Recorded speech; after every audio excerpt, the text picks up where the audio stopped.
Hello and welcome to CoreTV News at 4. My name is Omotayo Alo. President Muhammad Buhari says the anti-corruption campaign of his administration is a fight for the soul and substance of the nation. Buhari, who made this known in a goodwill message to the Conference of Catholic Bishops of Nigeria in Port Harcourt, disclosed that the graft has been cited as the reason for the prevalence of poverty. The president added that corruption is so endemic in the country that it constitutes a parallel system, noting that it is the reason for poor policy choices, waste and barefaced theft of public resources. President Buhari further attributed infant and maternal mortality and death from preventable diseases to the greed and corruption of a few.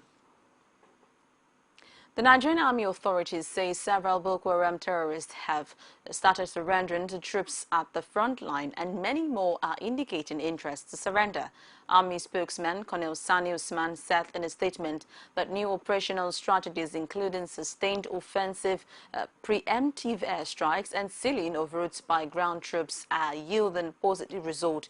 He maintained that many of the terrorists that willingly surrendered have been painting images of mass panic and hysteria in Boko Haram camps in the aftermath of relentless effort by troops and renewed vigor in operations inspired by the personal leadership of the Chief of Army Staff.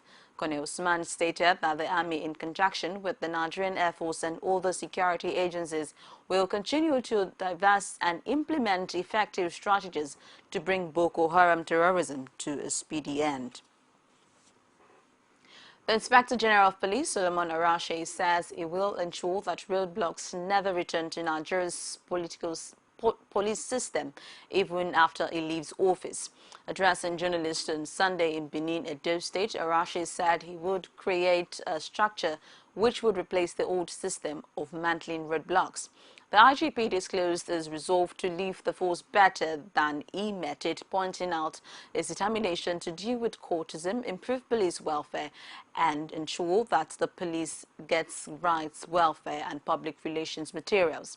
Now, the Coalition Against Corrupt Leaders has condemned the position of governors of the ruling All Progressives Congress for rejecting public declaration of their assets, as President Muhammad Buhari and Vice President Yemi Osinbajo have done. The executive chairman, Kakol Debo Adeniran, in the statement reacting to the statement credited to the governors, dismissed their excuse, saying it was a known fact that public asset declaration is a standard practice in the developed world, which increases transparency and the trust of citizens in their elected representatives. He stated that, as a matter of fact, politicians and publicly exposed persons who disclosed information about their assets showed that they had nothing to hide.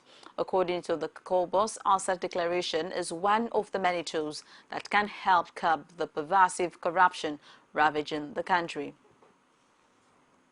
A one-story building belonging to Abu Nahib Islamic School on Gero Road in Bukuru area of Jos South local government area of Plateau State last night collapsed on pupils, killing an unconfirmed number of children.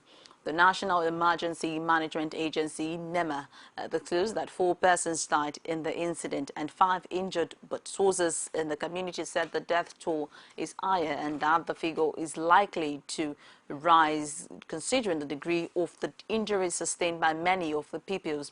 The pupils, believed to be between the ages of 6 and 8, were said to be receiving Islamic lectures in the evening when the building collapsed. We take a break now, and when we come back, we'll bring you more stories. Stay with us. Some pundits believe that as long as the political system is driven by selected few, corruption may be difficult to fight. You should be careful about what you say. I am not the only politician. Even if I've wronged anyone, it's time to forgive me. Political Arena every Sunday at 9:15 p.m. and a repeat broadcast every Tuesday at 1:30 p.m.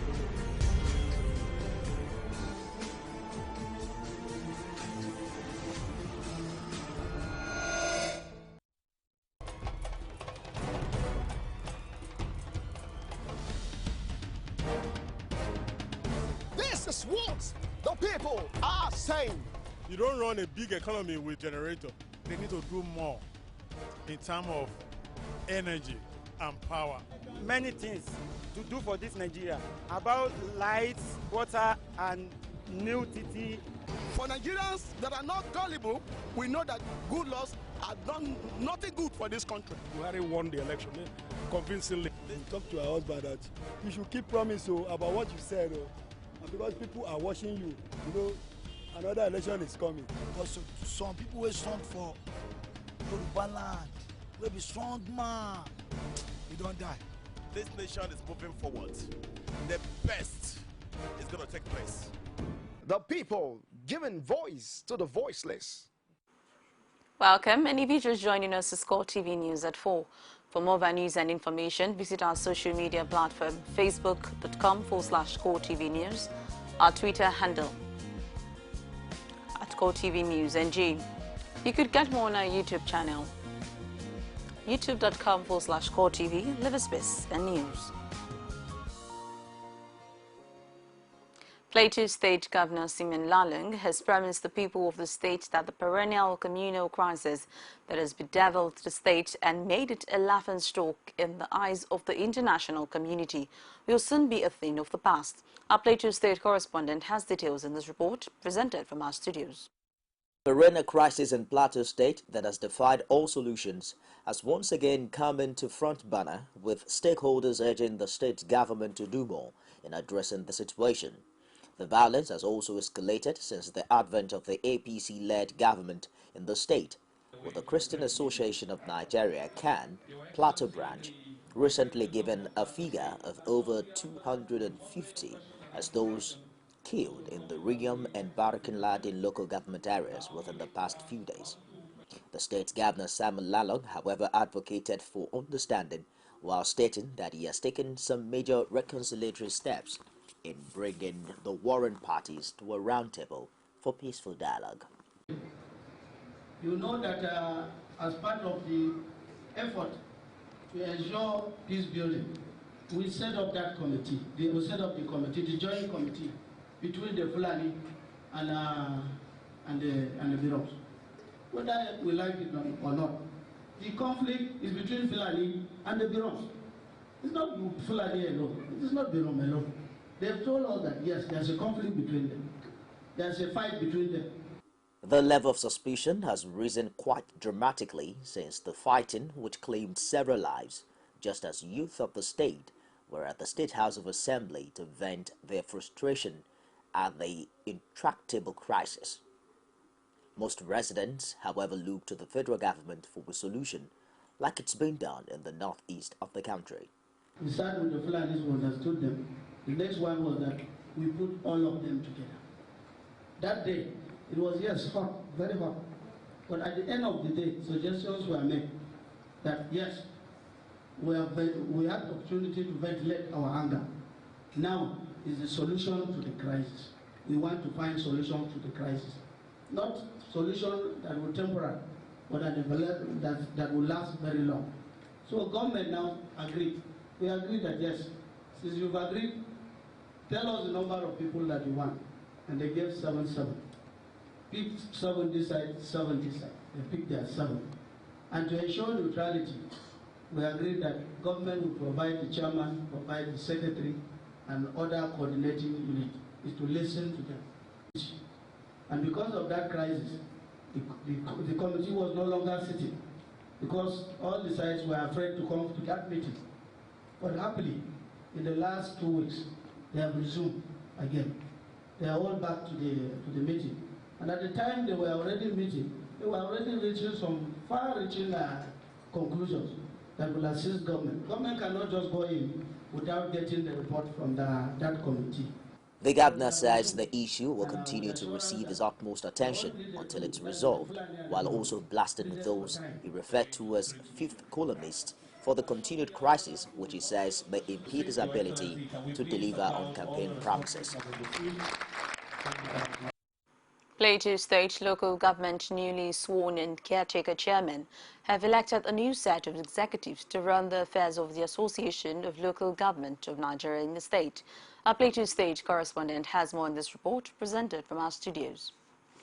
The Association of Local Government of Nigeria, a body saddled with the responsibility of defending the rights of local government officials in Nigeria, have elected new officials for the Plateau State chapter to fill the vacant positions created by the sacking of the previous elected council chairman. The election, which was held behind closed doors, saw the emergence of the Caretaker Management Committee chairman of Pankshin Local Government Council, Stephen Jinks. The new chairman promised to do his best for the association. My name is Stephen Jinks. I'm the Management Committee Chairman at Pankshin Local Government. Now to the question he asked me. The Algon is not too much a strange environment to me because I emerged from that constituency because I work with the local government. And most times I work with the chairmen who are there, and we always share ideas with some of them about the activities of Algon. So to a large extent, I will be able to, for me, I will be able to I know the nitty-gritty of some of this, what happens in Algon, except that the top secret, I may not know. But as far as I'm concerned, the Algon is an umbrella body you just bring to coordinate the activities of the chairman, and that's all. There's nothing too strange about it. With the cooperation of my colleagues, I think we should be able to get somewhere. I don't think it's going to be a difficult task. The new Algon chairman, in his response to questions from journalists, says only 3 LGCs in the state are viable and that the rest just depend on what can be given to them from the state and federation accounts. To be honest with you, we met a very precarious situation on ground, and we're just trying to come out of it. This problem of non-payment of salary is not that it ended with the federal government or state government alone. It has gone down the local government area. And so far, we have been trying to manage ourselves to see if we can pay the salaries as at when due. And for now, I think apart from 2-3 local governments, all the rest are in minus. Like I said, we are new. I have not been in the Algon as an Algon man. We will get the constitution of Algon, go through it, know what it entails, and then we can now introduce ourselves to the national Algon so that we will key into whatever they are doing as Algon. He, however, added that he remains optimistic that the economy will improve the present state of affairs and ensure the payment of salaries. The new general manager of the Lagos State Traffic Management Authority, Bashir Brahima, has urged the officers of the agency to devise a modern method of removing gridlock in the state without chasing vehicles. Addressing senior LASMA officers on Sunday, Brahima advocated the use of electronic documentation in the arrest of the faulters, adding that the days of impunity and extortion of money from motorists are over. The LASMA boss said the agency is the engine room of the state economic growth, while urging the traffic officers to be dedicated to duty. The Federal Road Safety Corps says road crashes in the country can be prevented if motorists adhere to the safety guidelines. In a statement on Sunday, the Assistant Corps Commander Ota Leye Adigboyega said most accidents in the country are not caused by bad roads, but by the careless attitude of road users. Adigboyega disclosed that in a bid to check the recklessness of commercial drivers, a special operation involving the FRSC men of the Nigerian Navy, Nigerian Security and Civil Defense Corps, the Nigerian Police Force, and officials of the Ogun State Traffic Compliance and Enforcement Corps would commence soon. The Ogun State Police Command has arrested 3 suspected cultists in the state. The suspects were arrested at different locations within Agwawuye. They include Toby Richard, male of the Department of Political Science or Lapisi Onabanjo University, Agwawuye, and 200 level age 23 member of Alora Buccaneer Confraternity. Babatunde Jubril Abiodun, age 25, Department of Geography Education, a 400 level OOU of Alora Buccaneer Confraternity, and Ifeanyi Mbawa of Lagos State Polytechnic, HND1, Department of Banking and Finance, aged 23 years, a member of AA confraternity. According to the police public relations officer, Ogun State, Muyiwa Adejobi, the suspect have confessed to be members of the cult groups as indicated against their names. The command is now vowed to continue the hunt for any individual or group of people who may want to cause trouble in Ogun State, as well as hands are on decks for adequate protection of lives and property. We take another break. Please join us for more. You can now watch CoreTV News live from anywhere in the world on our website www.coretvnews.com. Click on Live TV on our website and watch us live. And welcome to CoreTV Primetime Days. To follow us on Twitter, click on Twitter icon on our website. On Facebook, click on the Facebook and YouTube to see all our previous news production. You can also watch us live on YouTube. Click CoreTV, leave a space, then News. CoreTV News, our 24-hour news station. Welcome. The National Bureau of Statistics says inflation has risen in August to 9.3%, an increase of 0.1% over the July figure in its monthly report. NBS pointed out that the marginal increase is as a result of slower increases in alcoholic beverages, tobacco and cola, health, transport and recreation and culture divisions. The statistics also show that despite the regulation and subsidy on petroleum products by the federal government, fuel still sells higher than the official price of 87 naira per litre across the country. Consumer Protection Council has summoned 3 top executives of VIP Express Tourism Limited to answer to allegations of gross abuse of the rights of its customers. Those summoned include the Chief Executive Officer Samuel Owosheni and Isaac Omagbemi. They are expected to appear before the Council on Monday, September 14. The trial will, according to a statement issued by the Council, testify, make depositions and give evidence in relation to allegations of reneging on terms of subscription agreement to its hospitality packages with customers. All the complaints include exerting undue influence on subscribers as well as taking undue advantage of them by misleading them with misinterpretation or facts. Acting Chairman of the Federal Inland Revenue Service, FIRS, Tunde Fowler, has handed down a strong warning to firms who do not fully remit their taxes to government coffers. Fowler, who made this known on Monday at a meeting of the Joint Tax Board in Abuja, maintained that defaulters will be made to face disciplinary action. Well, certainly, our tax laws give room for punitive measures, both criminal and civil litigation. Now, for the organizations who do not do the right thing, apart from taking them to court on civil charges or liabilities, we'll also charge the directors or the CEOs of those organizations. And on the foreign scene, the European Union is set to hold a meeting to discuss measures and ways to spread the burden of the refugee crisis across the bloc. This is coming a day after Germany admitted it could no longer cope with the record influx of refugees and reintroduced border controls.